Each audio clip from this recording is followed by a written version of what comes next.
Have you ever wondered, what's the one bird in India that everyone knows, yet almost nobody realizes what it's secretly hiding? Hang on to that thought, because by the end of this video, you'll have the answer. India is a country of color, chaos, and ancient stories. But look closely and you'll find another India living above the traffic, beyond the crowds.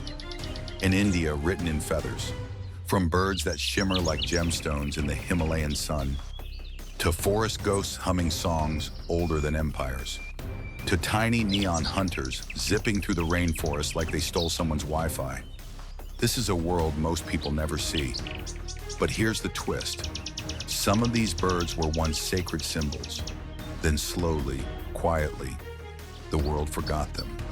Their songs faded under cities, their colors dimmed beneath noise. Some survive, some struggle, some are hanging on by a single branch. Today, we're going to meet them all. The icons, the legends, the show-offs, the survivors, and the ones time almost erased. So sit back, get comfortable, and let's fly through the forgotten India, a sky full of stories, secrets, and colors you won't believe are real. And don't forget the question I asked you at the start, because the answer might just change how you look at India's most famous bird. Ready? Let's begin. You know that question I asked you in the intro about the one bird everyone in India knows, but almost nobody realizes what it's secretly hiding? Well, here it is, the Indian peafowl, the national bird, the celebrity, the one creature India has practically put on posters, coins, temple walls, everywhere. But do we actually know it? Or have we been too distracted by the feathers to notice the story underneath? Think about it. How many animals can stop a human mid-scroll the way a peacock does? One flare of that tail, and suddenly the world's a fashion runway. Those shimmering blues, greens, bronzes, that giant fan of eye spots that seems to glow even in the shade. It's like nature tried color grading in 4K long before Hollywood figured it out. But here's the twist. The part everyone calls the tail isn't actually a tail. It's a train, over 100 elongated upper tail coverts, each with microscopic, crystal-like structures that bend light into color. No pigments, just physics. Your favorite superhero movie wishes it had that kind of special effects budget. And here's something even funnier. Those feathers aren't for flying. Nope, they're for flirting. Every dance, every shimmer, every slow spin is basically the peacock saying, "Hey, look at me. I did not skip leg day." Meanwhile, the female, the peahen, stares back like, maybe. Keep spinning. Now here's the question inside the question. If this bird is so iconic, so worshipped, so universally adored, why do so many people forget what it actually is? A forest bird, a ground forager, a survivor of predators, droughts, monsoons. Not just a decorative symbol, an ecosystem player. Fun fact, peafowl eats snakes. Yeah, India's national bird is out there day to day doing pest control with a side of bravery. And yet most people only remember the feathers. So here's the mini debate. Is the peacock famous or misunderstood? Is it celebrated or oversimplified? Do we love the bird or the costume? Because as we move deeper into this journey across India, you'll see birds far more endangered, far more forgotten, far more in need of attention, some even more spectacular. Which brings us to our next species, a mountain jewel shimmering in impossible colors. Ready to climb? If the Indian peafowl is India's showman on the ground, then the Himalayan manal is its showman in the clouds. And here's the question that always pops into my head. How does a bird living at 3,000 meters in freezing Himalayan air manage to look like it's dressed for a royal festival? Picture this. You just left the lowland forests of the peacock. You climb higher, oxygen gets thinner, and suddenly, out of a cold mist, a flash of neon blue and emerald green explodes across the mountain slope. That's the manal, a living gemstone. The peacock dazzles, yes, but the manal glows. Its feathers aren't just colorful, they're metallic. Copper on the neck, emerald on the chest, sapphire on the head, a shifting rainbow that changes with every step it takes. Nature basically said, let's make a bird and give it the entire color palette. Now here's something most people never notice. Manals don't just look dramatic, they act dramatic. Males will leap onto a rock, puff up their feathers, tilt their head, and perform this slow, exaggerated strut like they're auditioning for a high-altitude fashion film. Meanwhile, the female stands there, unimpressed, like, nice try, do it again, with feeling. But beneath the glamour lies grit. Manals dig through frozen soil for roots and bugs, survive blizzards, and navigate cliffs humans wouldn't dare climb. This bird isn't fragile, it's fierce, a survivor wrapped in iridescence. Fun fact, in older Himalayan villages, people believed the manal's feathers contained sunlight. When the bird flashed its colors, they said it was releasing trapped light from the sky. Not poetic enough? Some also believed manals could predict storms because they called louder when the air pressure dropped. Built-in weather app, feathered edition. So here's the mini debate I'll throw at you. Is the Himalayan manal India's most beautiful bird or its most underrated? Because while everyone knows the peacock, very few know the manal, even though it looks like it was crafted by a jeweler with unlimited budget. And as we trek from these icy heights down toward the wetlands, our next bird trades rainbow glamour for something entirely different. Height, elegance, and a love story carved into legend. After leaving the glittering colors of the Himalayan manal behind, we step into open wetlands where silence stretches wide and reflections ripple across shallow water. And that's when you see them. Two tall figures standing side by side, perfectly still, like statues carved from mist and sunrise. The Saru's crane. And here's the question that hits you immediately. How does a bird this tall, this elegant, stay so gentle in a world that's anything but? These cranes are the tallest flying birds on Earth. Not swans, not eagles, cranes. When a saru stands up straight, it's almost eye level with a grown human. Gray body shimmering under soft light, long pink legs, and that unmistakable red head that looks like it was painted for a sacred ceremony. But what truly sets them apart isn't the height, it's the heart. Saru's cranes mate for life, not maybe next season, not until migration pulls us apart. Life. When one calls, the other answers in a duet so haunting, so perfectly synchronized, you'd swear it was rehearsed for a stage. Two voices rising in spirals, echoing across rice fields like a love song older than memory. And here's a twist most people never hear about. If one partner dies, the surviving crane will sometimes mourn with a stillness so complete, it almost looks like grief made physical.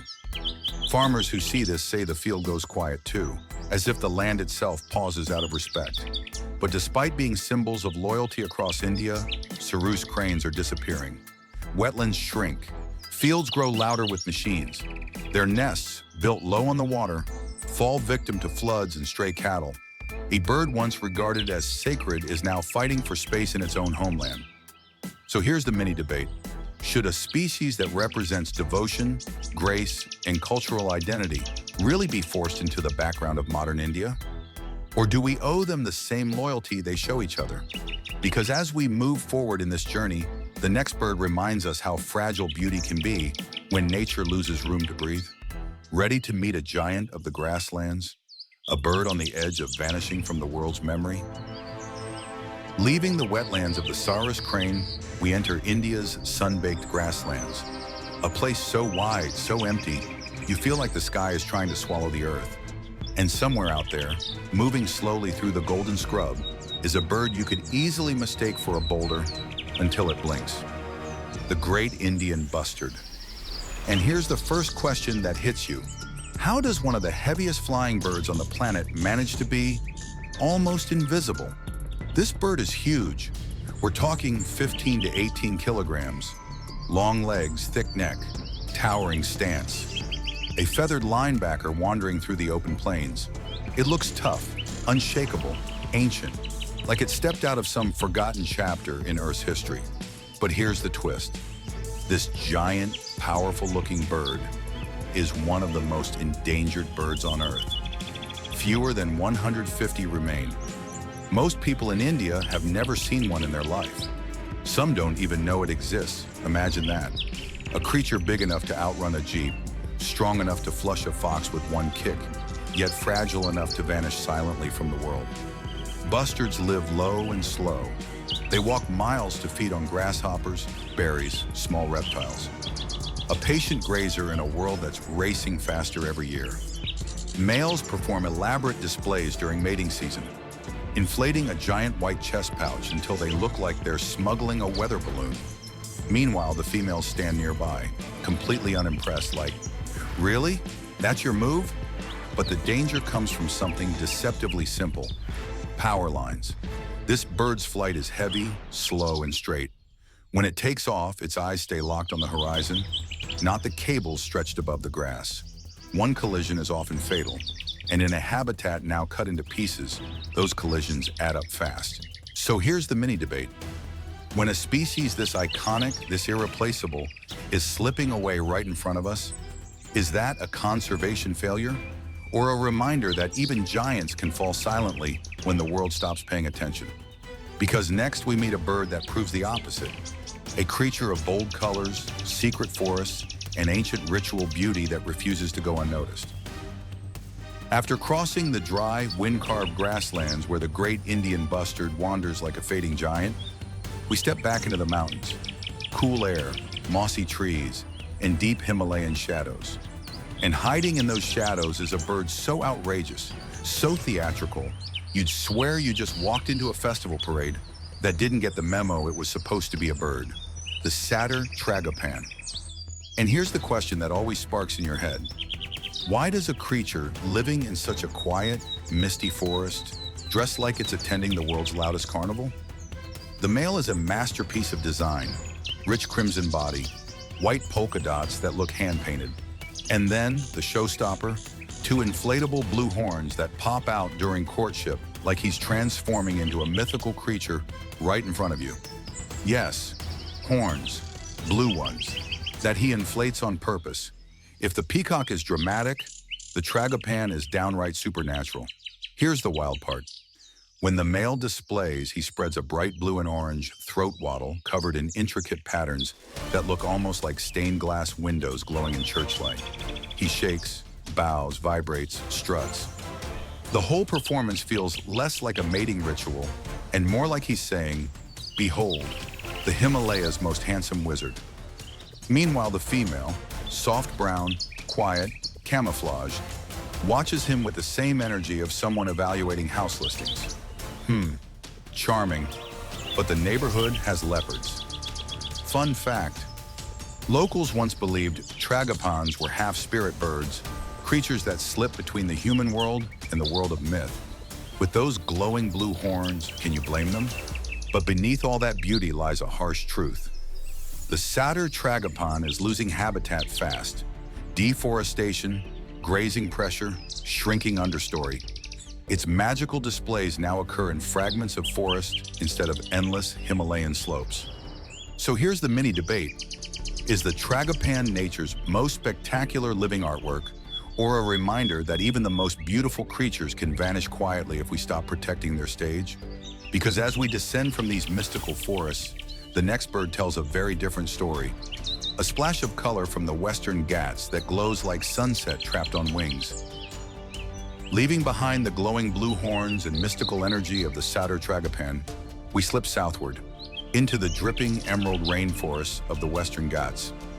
The air here feels different, warmer, heavier, filled with the sound of water sliding off leaves. And perched quietly in all that green is a bird so stunning it almost feels like the forest added it as an accent color. The Malabar trogon. And here's the first question that hits you. How does a bird with colors this bold manage to look calm? Most flashy birds are loud, dramatic, constantly performing. The trogon, he sits completely still, like a piece of fine art placed delicately on a branch. Bright red chest, black head, warm cinnamon back, a tail patterned with crisp geometric stripes. It's like someone designed him with a color wheel and a steady hand. But here's the twist. Despite looking like a superstar, the trogon is one of the most peaceful birds in the forest. No screaming, no dancing, no look at me theatrics, just elegance in quiet motion. Trogons feed in this old-fashioned, gentlemanly style. They perch, wait, then dip forward to snatch insects midair with a soft flick of the wings. No chaos, no drama. It's like watching a slow-motion ballet performed in perfect silence. Fun fact, their toes are arranged in a rare pattern called heterodactyl. Two forward, two backward. But unlike woodpeckers or parrots, their configuration is unique to the trogon family. It's one of those little evolutionary signatures that says, yes, we're different, and proud of it. And even though they look tropical, they're surprisingly shy. You'll often hear them before you see them. A soft, repetitive Q-Q-Q echoing through thick forest. Some bird watchers swear the sound feels like the forest whispering secrets. So here's the mini debate. Is the Malabar trogon a hidden gem of the Western Ghats? Or the rainforest quiet superstar that never asks for attention but deserves all of it? Because next we meet a bird that does the complete opposite. A tiny round burst of color that doesn't hide, doesn't whisper, and absolutely refuses to go unnoticed. Leaving the quiet elegance of the Malabar trogon behind, we follow the forest floor. Darker, damper, full of hidden sound. Leaves rustle, branches twitch. Something small is hopping, but not quietly, and suddenly, a flash. Then another. Then 9 different colors explode out of the undergrowth like a surprise party you didn't RSVP for. Say hello to the Indian pita, and here's the immediate question that pops into your head. How does a bird this tiny pack more colors than a festival poster? Seriously, the pita is barely the size of your palm, yet it looks like someone pressed every button in the paint shop.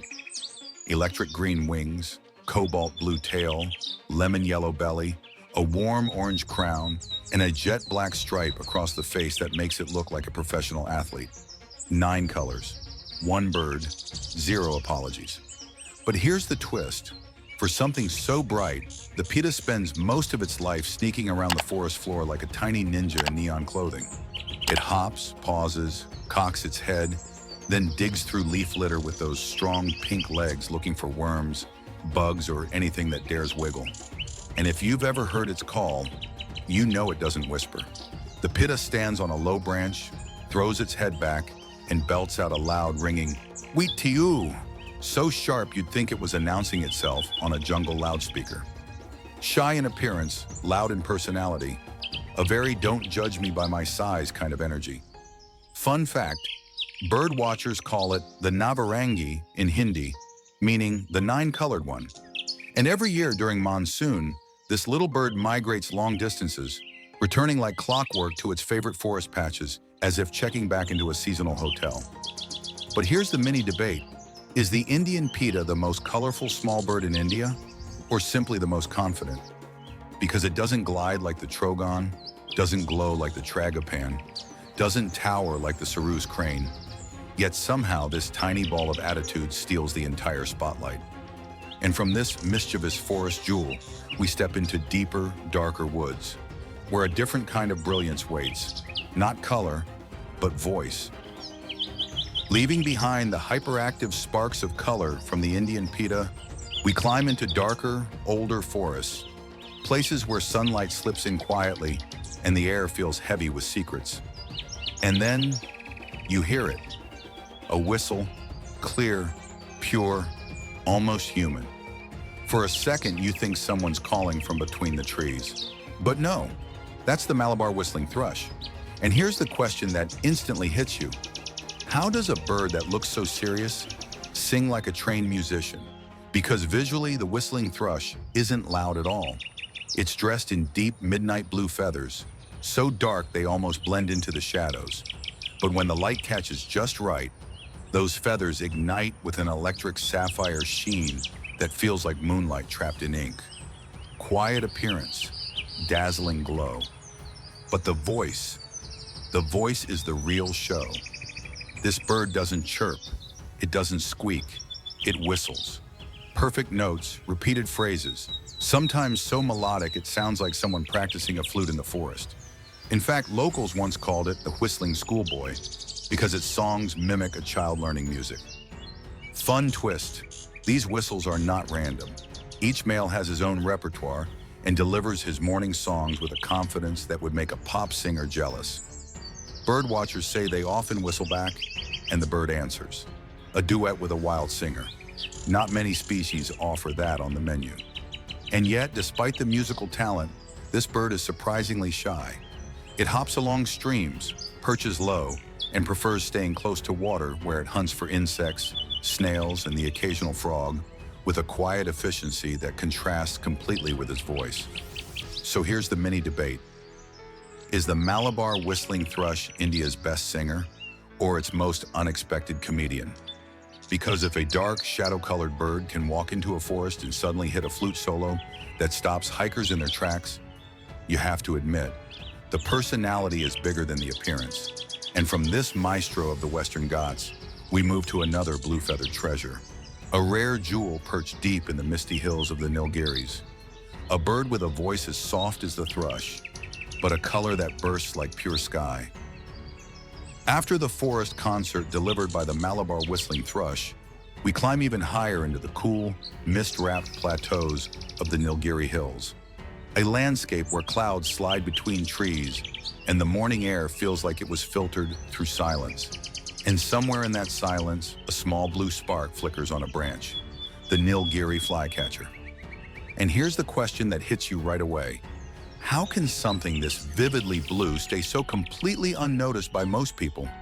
Because this bird isn't kind of blue, it's electric. A deep, velvety, dreamlike sapphire that makes it look like a piece of the sky broke off during a monsoon storm and decided to perch quietly in the forest. But unlike its flashy cousins, the Nilgiri flycatcher doesn't brag about its color. It doesn't dance. It doesn't whistle operas. It just sits there, still, gentle, almost like it's shy about looking this good. The magic happens when it hunts. Flycatchers are tiny acrobats, and this one performs with a kind of calm confidence that feels almost meditative. It watches the air with those dark, focused eyes, waits, then leaps into a perfect midair swerve to snatch an insect with a soft snap of the beak. No wasted motion, no chaos, just precision and grace. Fun fact, this bird is endemic, found nowhere else on Earth except the Nilgiri Hills and a few pockets of the Western Ghats. A true local treasure. And yet most travelers walk right past it without realizing they just missed one of India's rarest blues. Here's a twist. Despite being such a gentle, quiet species, the Nilgiri flycatcher is incredibly territorial. Males will defend their favorite branch with a stubbornness that feels almost relatable. Their version of, "This is my seat and I'm not moving." So here's the mini debate. Is the Nilgiri flycatcher an underrated jewel? Or the kind of bird that chooses peace over fame and might actually prefer being overlooked? Because next we step into an entirely different kind of color, a burst of impossible purples, fiery reds, and molten gold wrapped into one humming, glowing little miracle that lives high in the Himalayan rhododendron forests. Leaving the calm sapphire glow of the Nilgiri flycatcher, we climb north again, higher, colder, deeper, into the Himalayan rhododendron forests. And right when the trees burst into red blooms, a spark of living fire darts between the petals.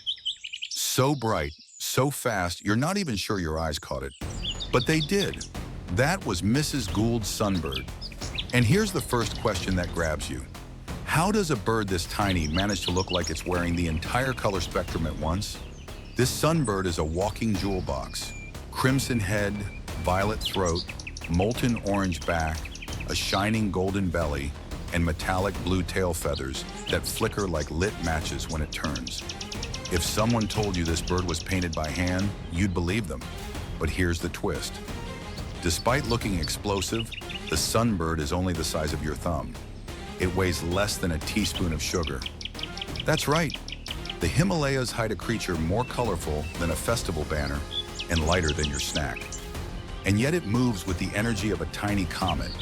It hovers like a miniature hummingbird, dipping its curved bill deep into flowers to drink nectar with a tongue that flicks over a dozen times per second. To the flowers, it's a pollinator. To photographers, it's a chase scene. To insects, it's a thief with wings. Fun fact, this bird was named after the wife of Edward Gould, a legend in bird illustration. Imagine being so stunning that scientists look at you and say, well, this needs to be named after someone important. Another twist, male sunbirds change color with the light. In shade, they look dark and understated. But when a sunbeam hits just right, they ignite. Almost like the color was sleeping and the morning light woke it up. So here's the mini debate. Is Mrs. Gould's sunbird the most beautiful small bird in India? Or simply the hardest one to believe is real until you actually see it shimmer? Because now, from this little Himalayan flame, we're diving back into the heat of the plains to meet a bird that doesn't shimmer. It glows bright green and slices through the sky like a streak of living jade. From the fiery shimmer of Mrs. Gould's sunbird in the Himalayan blossoms, we drop back into the warm, sun-soaked plains. A place where the air is thick, the sand glows gold, and the sky suddenly feels busier than the ground. Because here, slicing across the sunlight in flashes of emerald, is a bird that looks like it was carved from pure jade, the green bee-eater. And here's the instant question it sparks. How does something this slim, this elegant, make hunting bees look like a martial art? Because this bird doesn't just catch insects, it plays with them. You'll see it perched on a wire or a thin branch, tail streamer waving like a green flag, eyes locked onto the smallest shape in the air. Then it launches. Fast, precise, graceful. A perfect swoop, a perfect turn. And suddenly the bee is in its beak before the insect even knows it's been drafted into the food chain. But here's the twist. Bee eaters don't get stung. Not because they're lucky, but because they're strategic. They smack the bee against the perch, again and again, pressing out the venom like a chef preparing ingredients with serious confidence. Only then do they eat. Nature's version of safety first, and to look this good while doing it, that's just showing off. Green body, long black eye stripe, a touch of blue on the throat, two elegant tail streamers trailing behind like brushstrokes from a paint master. Simple at first glance, but the longer you stare, the more layers of color appear. Fun fact, bee eaters are highly social.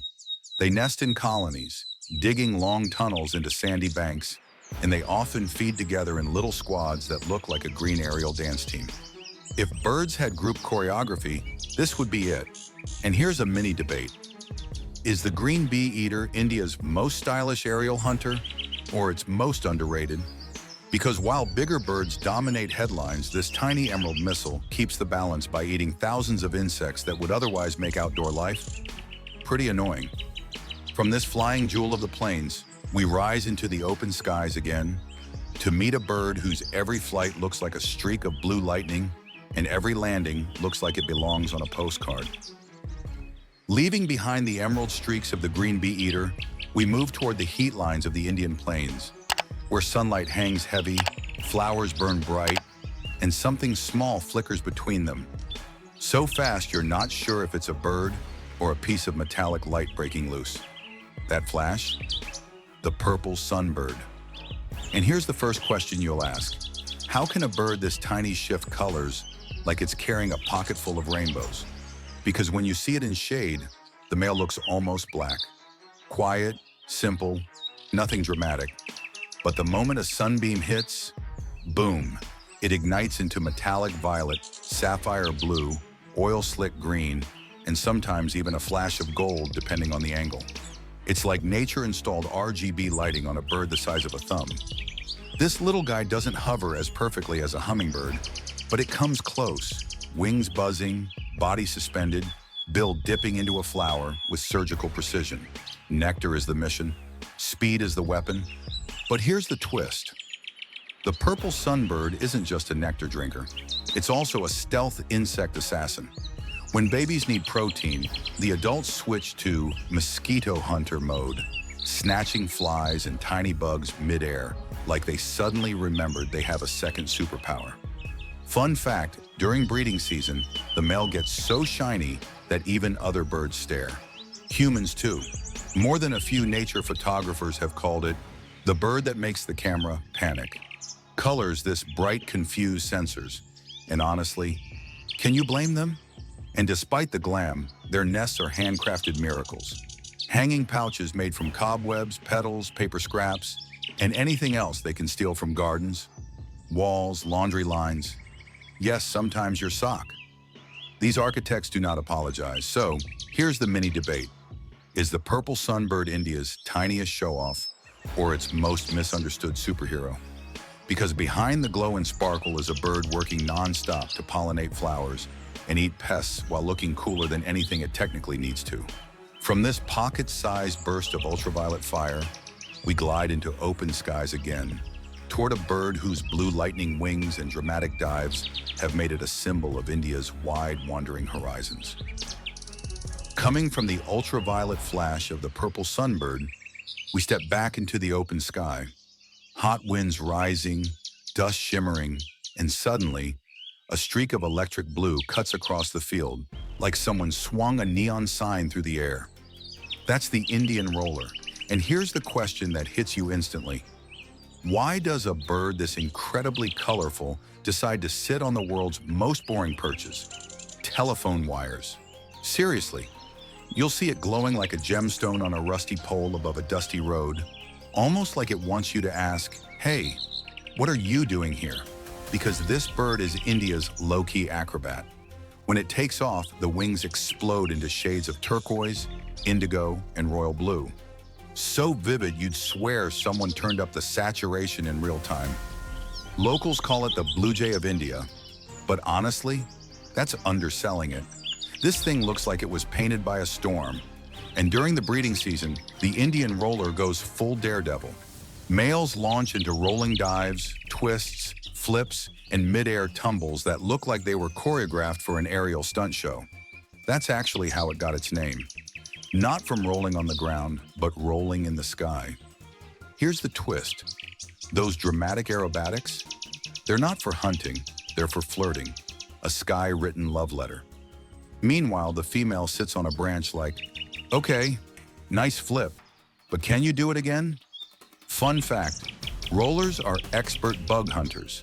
They scan fields from their perch, spot a cricket or beetle, then swoop down with that signature blue flare and snap it up before returning to their lookout post. They're basically the patient fishermen of the sky, but with better lighting. And while they're celebrated in Indian folklore and even used in traditional festivals, their biggest strength might be adaptability.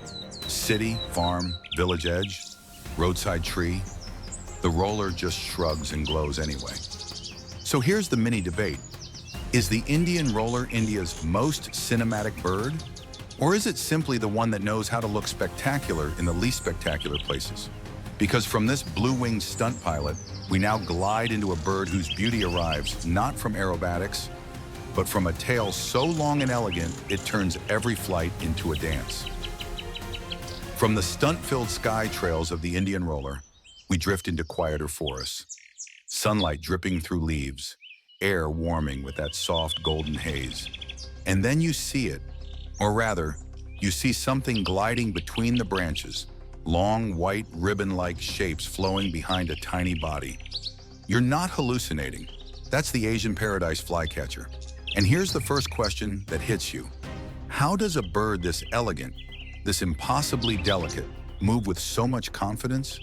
Because the male, especially the white morph, looks like someone tied silk streamers to a snow-white comet and let it dance through the trees. Those tail feathers can be more than twice the length of the bird. Two pure, weightless strands that ripple behind it like calligraphy drawn in midair. But the twist? This feathered angel is actually a ruthless little insect hunter. It sits on a low perch, bobbing that glossy black head, black crest raised like a crown, eyes locked onto the tiniest flicker in the air. Then snap. It launches, twists, grabs a fly mid-flight, and returns to the branch as if nothing dramatic just happened behind those streamers. It's grace with bite. Fun fact, this bird changes colors depending on age and sex. Females are rufous with shorter tails. Young males start rufous too, then slowly gain longer tails and deeper contrast until one day, the transformation is complete. The white morph emerges, like a character unlocking their final form. Here's an even cooler twist. Despite looking so fragile, the Asian paradise flycatcher is a long-distance migrant. Some populations travel all the way from Central Asia to the Indian subcontinent, crossing mountains, storms, and forest after forest, with those ribbon tails flowing behind them like banners in a parade. So here's the mini debate. Is the paradise flycatcher India's most beautiful bird in motion, or simply the one that proves elegance doesn't have to be slow? Because after watching those white tails carve through the forest, you realize beauty isn't just about color, it's about movement. And speaking of movement, our next bird carries the forest's heartbeat in its wings and uses one of the most spectacular tools in the animal kingdom, a giant yellow cask built for drama, power, and ancient forest rituals. From the floating ribbons of the Asian paradise flycatcher, we push deeper into the rainforest, where the canopy grows darker, older, and every sound echoes like a secret. Then suddenly, a whooshing roar passes overhead. Not a plane, not thunder, a bird. A bird big enough to sound like weather, the great hornbill. And here's the question that hits you immediately. How does a creature this massive, this ancient-looking, move through the treetops with such authority? Because when a great hornbill flies, you don't just see it, you feel it. Each wing beat is a deep, rhythmic whoomp, whoomp, like a drum that tells the forest, step aside, royalty in transit. This bird is enormous, a heavy, muscular frame, wings broad enough to cast shadows, and a beak so large and curved, it looks like something straight out of a fossil exhibit. But the showstopper, that giant yellow cask on top of the beak, a helmet, a crown, a built-in megaphone of pure attitude. Here's the twist. The cask isn't just decoration. It amplifies calls, helps during aerial duels, and might even act like a built-in resonator that deepens the hornbill's booming voice. This thing is part instrument, part armor, all drama. And if you think the males look impressive, wait until you hear how the females nest. She enters a tree cavity and then seals herself inside with mud and droppings, leaving only a narrow slit. She stays there for weeks, molting, incubating eggs, raising young, while the male delivers food like a feathered butler, making non-stop door-to-door service trips. Talk about commitment. Fun fact, hornbills are one of the forest's most important gardeners. They eat big fruits, fly long distances, and drop seeds in new places, literally planting the next generation of the rainforest. Many of India's tallest trees owe their existence to that giant yellow beak. So here's the mini debate. Is the great hornbill the rainforest guardian or its king? Because it already has the crown, the royal entrance, and the booming voice to match. And from this colossal figure of the canopy, we zoom into a completely different kind of hunter. Smaller, sleeker, and armed with a precise, needle-sharp bill that can turn a splash of turquoise into a lightning strike. Leaving the thunderous wing beats of the great hornbill behind, we slip into warmer, quieter woodlands, places where the trees aren't ancient giants, but everyday companions of village roads and city parks. And perched in one of those branches, looking like a thoughtful old philosopher with a giant curved beak, is a bird most people walk past without realizing they're staring at a member of one of India's most iconic families, the Indian gray hornbill. And here's the first question that hits you. How can a bird belonging to such a dramatic, colossal lineage look so subtle? No neon yellows, no giant cask, no thunderclap wing beats, just elegant grays, soft browns, and a long charcoal beak with a modest little cask on top. More eyebrow than crown. But don't let the muted colors fool you. This hornbill is a specialist of everyday forests, the survivor, the adapter, the one that figured out how to share space with humans without losing its identity. It glides between trees with slow, deliberate strokes, calling out a dry, nasal cock, cock, cock, that sounds like someone laughing through a wooden flute. Not as booming as its giant cousin, but unmistakable once you know it. Here's the twist. The Indian gray hornbill is one of the most important seed dispersers in semi-urban India. It eats berries and figs, flies across gardens, parks, and scattered trees, and plants new forest life everywhere it goes. City planners may build the roads, but this bird quietly landscapes the future. And like all hornbills, its nesting behavior is part magic, part engineering. The female seals herself into a tree cavity, leaving only a narrow slit, a tiny window through which the male delivers fruit after fruit after fruit, like a committed partner in an intense long-distance relationship measured in inches. Fun fact, these birds have mastered life in the margins. Too wild for full urbanization, too adaptable to stay hidden in deep jungle. They occupy that in-between world where parrots screech overhead and scooters buzz underneath. So here's the mini debate. Is the Indian gray hornbill a quiet urban hero or the most overlooked member of one of India's grandest bird dynasties? Because from this understated philosopher of the treetops, we now streak back into pure color, a ribbon of bright green that dives, swoops, and hunts with the precision of a tiny flying blade. From the quiet, philosophical calm of the Indian gray hornbill, we glide into a very different kind of Indian neighborhood, one where the mornings start with chatter, color, and pure attitude. Look up at almost any city park, village orchard, or old banyan tree, and you'll see flashes of bright green slicing through the sunlight like tiny feathered laser beams. The rose-ringed parakeet. And here's the question that hits you fast. How did this little green comedian become one of the most recognizable and unstoppable birds in India? Because parakeets don't just live in India, they occupy it. They own balconies, telephone wires, rain trees, and sometimes even your mango stash.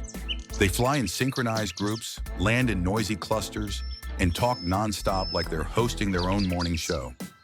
The males are easy to spot. Sleek emerald feathers, long elegant tail, and that signature black and rose collar that looks like a stylish scarf. The females skip the scarf but keep all the attitude.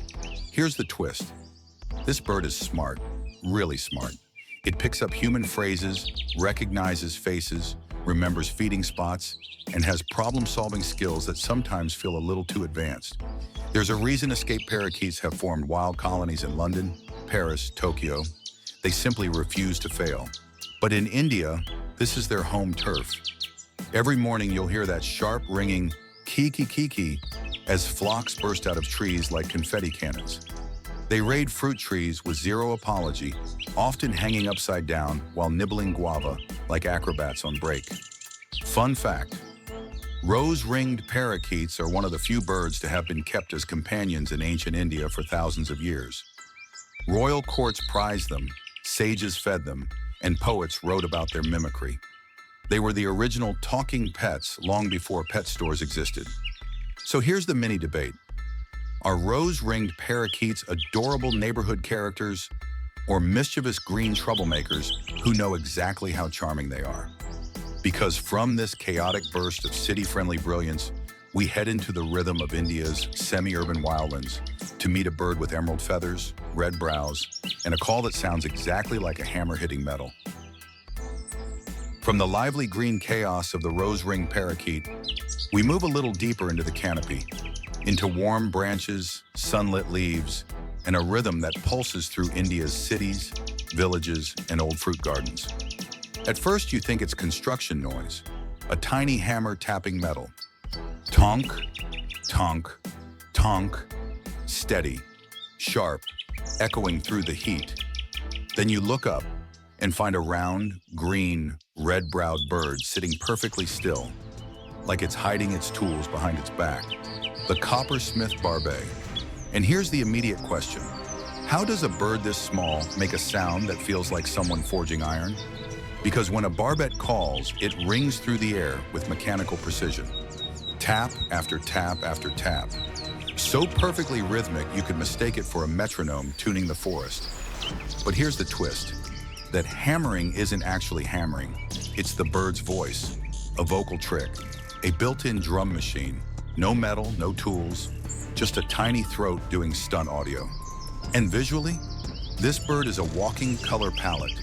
Green body, red forehead, yellow eye patches, black outline around the face like it hired a makeup artist for crisp detailing. It looks like a miniature festival mask with feathers. Barbettes are cavity nesters, and they chisel their own homes into tree trunks with impressive persistence. Tap, chip, carve. They're tiny carpenters with spectacular taste. Even in bustling cities, they choose old fig or mango trees and quietly sculpt their future apartments out of solid wood. Fun fact, they're fruit fanatics. Figs, berries, custard apples, guavas. They'll swallow whole fruits, fly off, and plant seeds across wide areas in ways humans could never replicate. They are city gardeners disguised as drummers. And here's the mini debate. Is the coppersmith barbet a musician or a craftsperson? Because it shapes sound, shapes trees, and shapes forests. Yet most people only notice the tapping. From this melodic little carpenter, we glide toward a much louder hammer. A bird of yellow flames, black stripes, and a head that flashes red like a warning light every time it strikes a tree. From the soft, rhythmic tonk-tonk of the coppersmith barbet, we move into a louder workshop of the forest, a place where the sound isn't delicate tapping. It's full-on construction, sharp, fast, explosive, rat-tat-tat-tat-tat. And there, clinging to the trunk like a tiny feathered fireball, is the black-rumped flameback.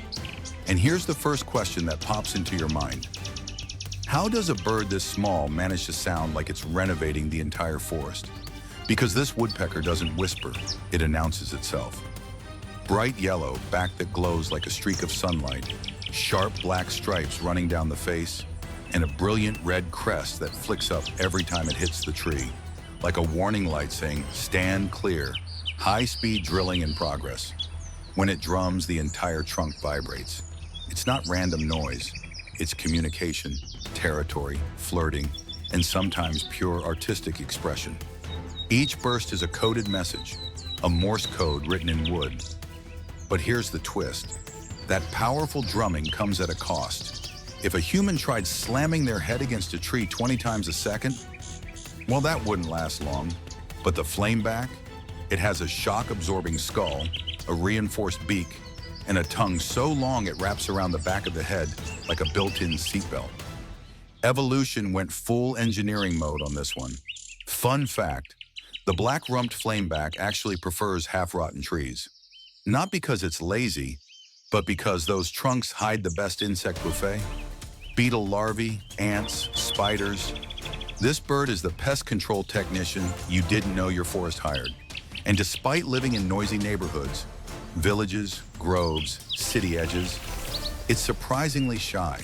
If it notices you watching, it'll slide to the far side of the trunk like a cartoon character avoiding eye contact. Peekaboo behavior, but with style. So here's the mini debate. Is the black-rumped flameback nature's coolest carpenter? Or just the forest's noisiest neighbor with a wardrobe so bright, it's basically a safety vest? Because from this fiery woodpecker, we step into a burst of green feathers and bold energy.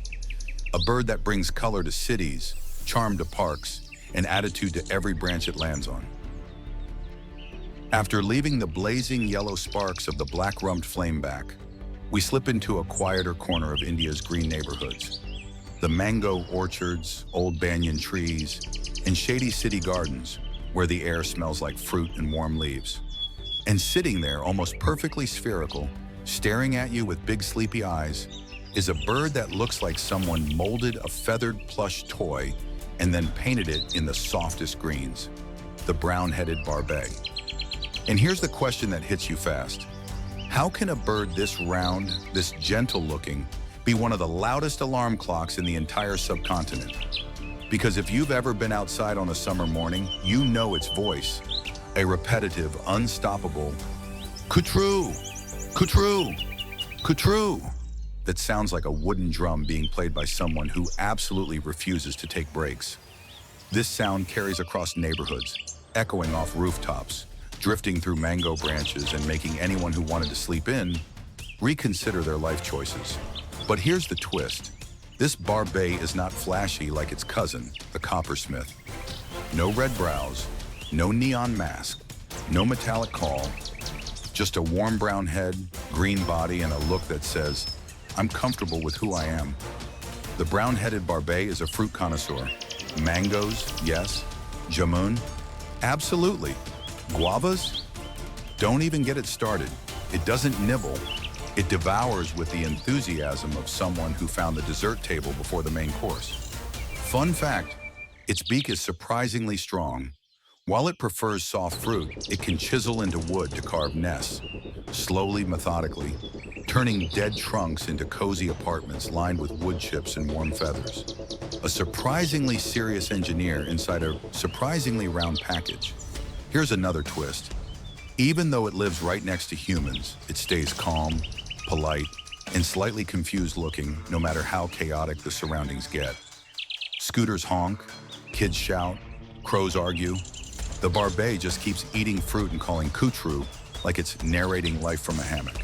So here's the mini debate. Is the brown-headed barbet India's chillest garden resident, or its most persistent early morning vocalist masquerading as a fuzzy green melon?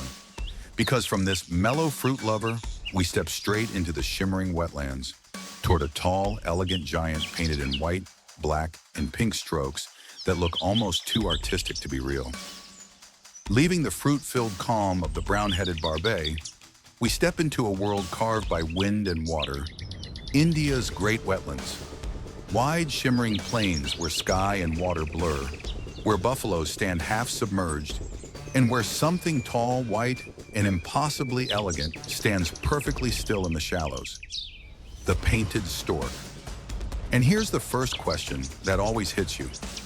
How does a bird this large look like a watercolor painting that decided to go for a walk?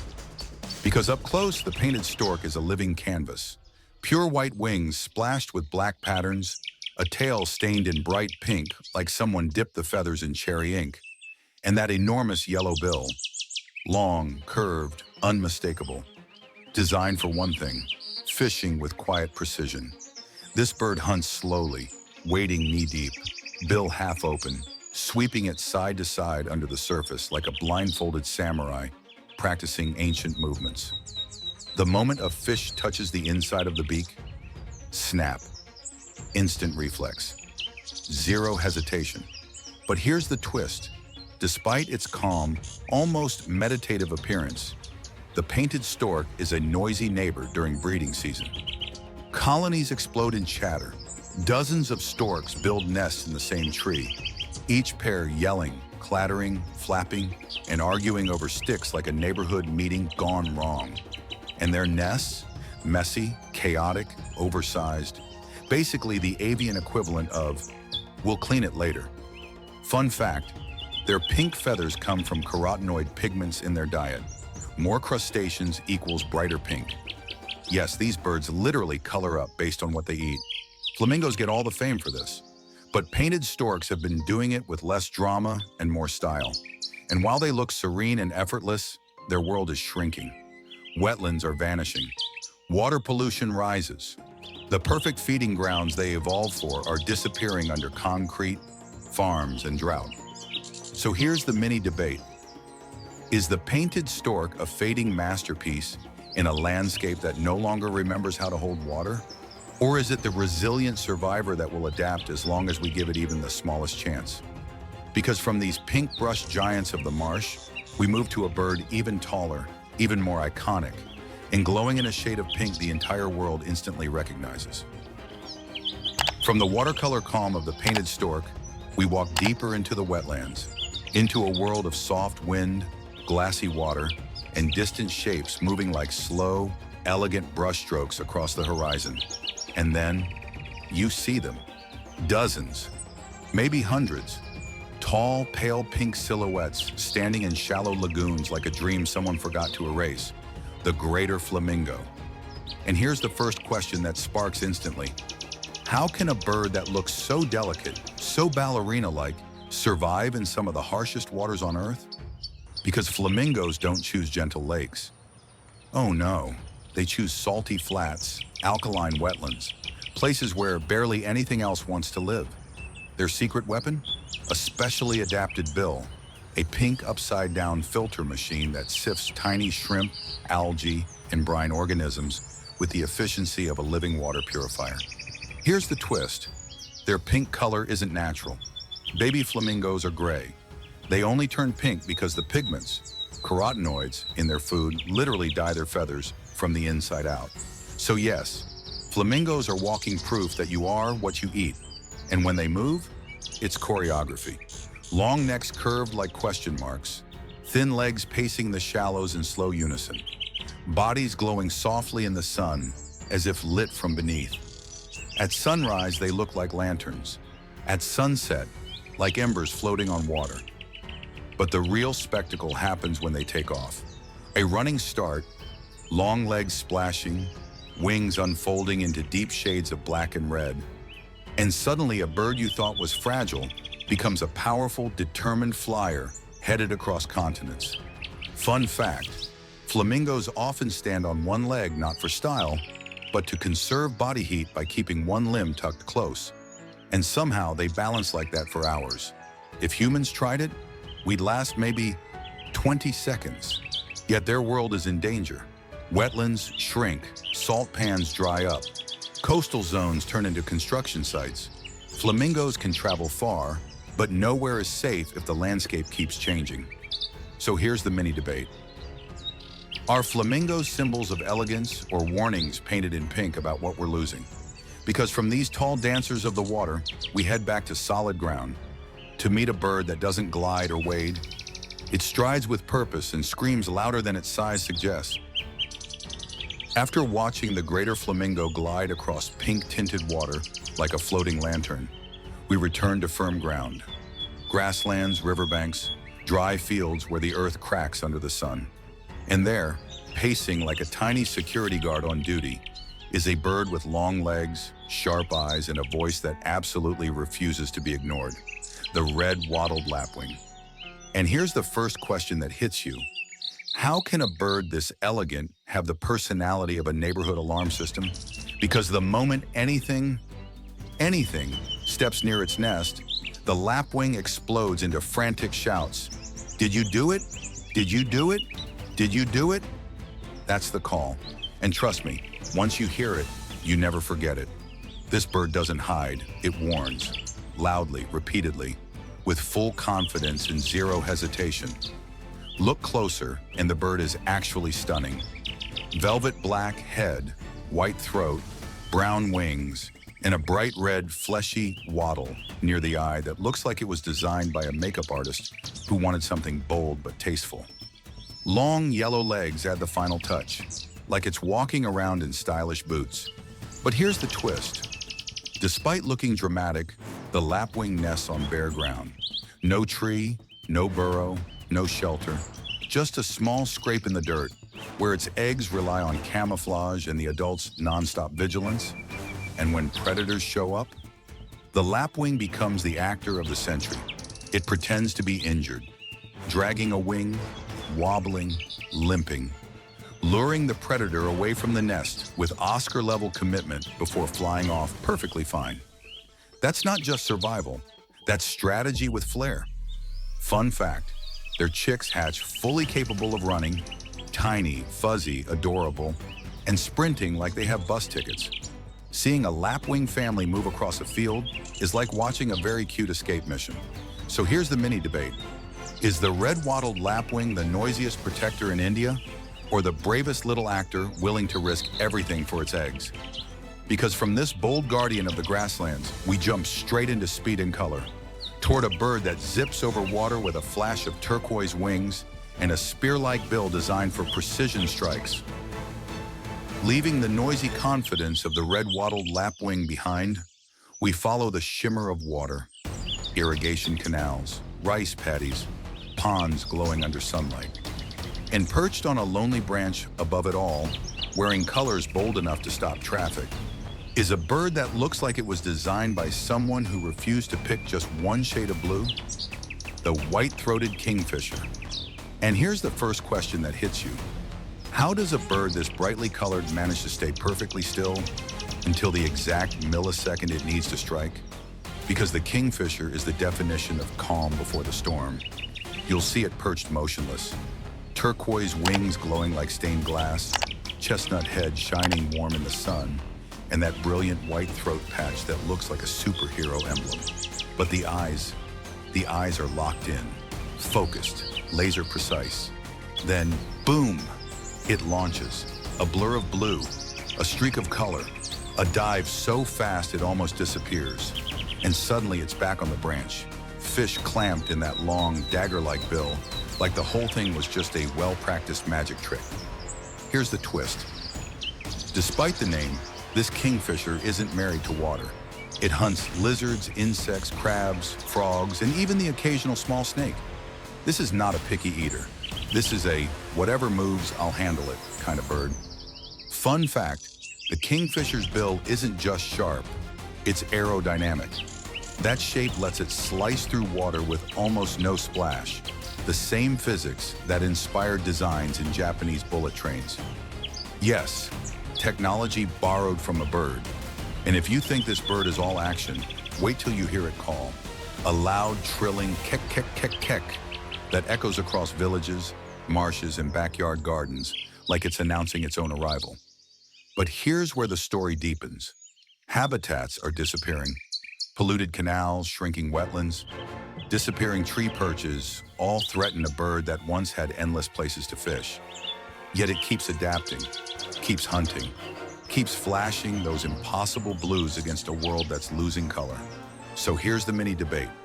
Is the white-throated kingfisher India's boldest fisher, or its most versatile little predator hiding behind a pretty face?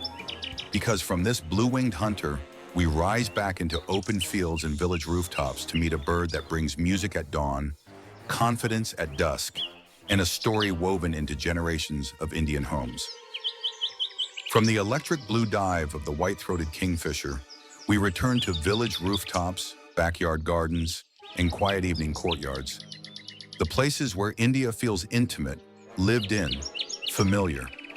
And perched on a low wall or the corner of a tiled roof, tail flicking with sharp confidence, is a bird whose song once echoed through nearly every Indian morning, the oriental magpie robin.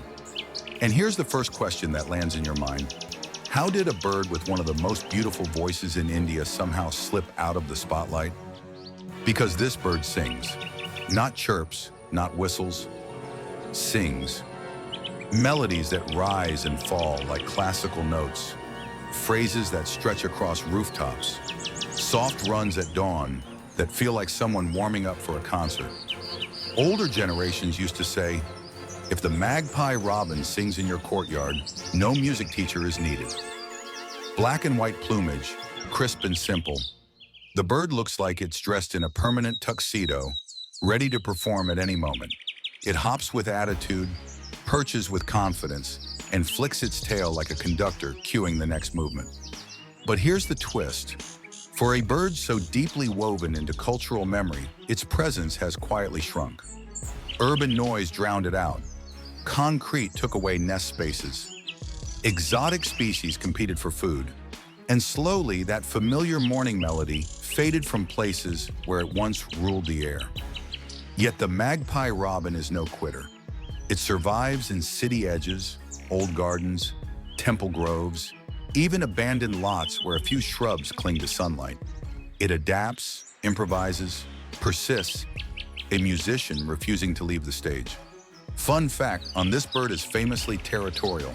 A male will sing loud, long, and aggressively to defend his chosen tree or rooftop corner. Romantic? Yes. Polite? Absolutely not. Its love songs double as eviction notices. So here's the mini debate. Is the magpie robin India's forgotten songster, or the quiet hero waiting for us to remember that music belongs in mornings, not just playlists? Because from this soft-voiced survivor of human-dominated landscapes, we enter wilder terrain, toward a raptor with fierce golden eyes and a taste for snakes. From the soft, emotional song of the oriental magpie robin, we step back into wilder, rougher lands.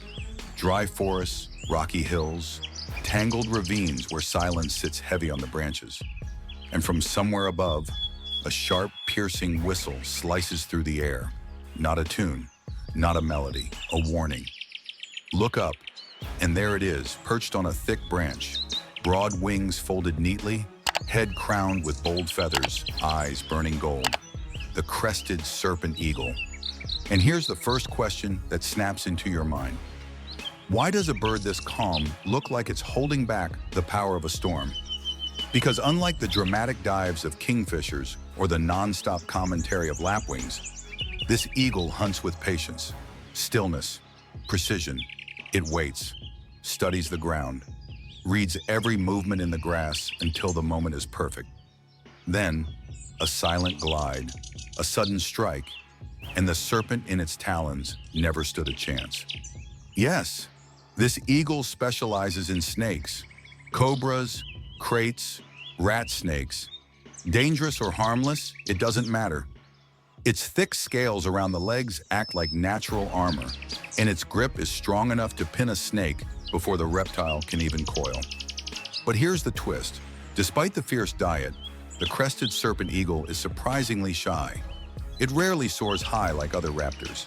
Instead, it moves between perches quietly, almost humbly, as if avoiding unnecessary attention. Fun fact, its call is famous across India. A long, whistling, almost human "pai" that echoes through forests like a referee blowing a warning whistle before anyone even knows what's wrong. Another detail many miss, when sunlight hits its wings in flight, you'll see bold white bands flashing like coded signals. These stripes help eagles recognize each other in dense forest canopies where sound travels far, but visibility stays low. So here's the mini debate. Is the crested serpent eagle India's quiet forest guardian, or its silent executioner keeping the balance from the shadows? Because from this sharp-eyed ruler of the mid-canopy, we now drift into twilight, toward a tiny owl with oversized curiosity, round yellow eyes, and enough confidence to challenge birds twice its size. From the golden-eyed intensity of the crested serpent eagle, we slip into the quiet edges of dusk. That moment when the sky fades to blue-violet, crickets warm up their evening soundtrack, and the air feels thick with stories. And perched right in the crook of a banyan branch, staring at you with giant yellow eyes that look both surprised and mildly judgmental, is one of India's most charming night watchers, the spotted owlet. And here's the first question that pops in your mind. How can a bird this tiny, this cute, act like it owns every abandoned building, every roof corner, and every backyard tree in the subcontinent? Because the spotted owlet has confidence, comedic levels of confidence. It pops its head out of hollows like, "Oh, hi, you're back again. This is my branch. Move along." Its expression always looks like it's asking a follow-up question you didn't prepare for. Small? Yes. Innocent? Absolutely not. This owl is a bold little predator. It snatches beetles, small rodents, lizards, basically anything foolish enough to wander under moonlight. It hunts with rapid, silent dives, then returns to its perch puffed up proudly like it just saved the neighborhood. Fun fact, spotted owlets are extremely social. Unlike many owls that prefer solitude, these little dynamos live in pairs, family groups, sometimes even clusters of neighbors sharing the same old ruin or hollow tree. It's like an owl apartment complex with shared gossip, shared meals, and probably shared judgments about humans. And here's the twist. Their calls aren't the classic spooky owl hoots. They chatter, squeal, chirp, squeak, sometimes sounding almost playful. It's owl comedy hour from 7 p.m. onward. Despite being widespread, their world is tightening. Old trees are vanishing. Urban lights confuse their night vision. Even abandoned corners, their favorite real estate, are being replaced by concrete. So here's the mini debate. Is the spotted owlet India's cutest night guardian, or its bravest little survivor holding on to the shrinking edges of the evening world? Because now, after 27 species, after deserts, mountains, forests, rivers, villages, and moonlit ruins, we've reached the moment the intro promised, the question you were meant to answer. So, After crossing 27 wings, 27 stories, what did we really see? India, a land of 1,000 cultures, 1,000 colors. But above all of it, a sky full of lives most of the world has simply forgotten to look at. We met giants who walk like ghosts across shrinking grasslands, singers who once woke entire neighborhoods at dawn, hunters shaped by mountains, dancers painted in impossible blues and reds, and tiny survivors carving out a life in the cracks of cities and forests we barely notice anymore. And now we return to the very first question. The one bird everyone knows, but almost nobody realizes what it's been hiding. The answer wasn't the feathers, it wasn't the beauty, it wasn't the fame. It was a reminder that every bird, even the most iconic, belongs to an ecosystem we're losing piece by piece. If the peafowl's forests fade, the peafowl fades with them. If the wetlands dry, the stork and flamingo disappear. If the old trees fall, the owlets fall with them. So tell me, after seeing these 27 forgotten species, which one made you stop, look, and feel like the world still has miracles left? Drop your answer below, because the sky remembers its stories, and maybe it's time we do too.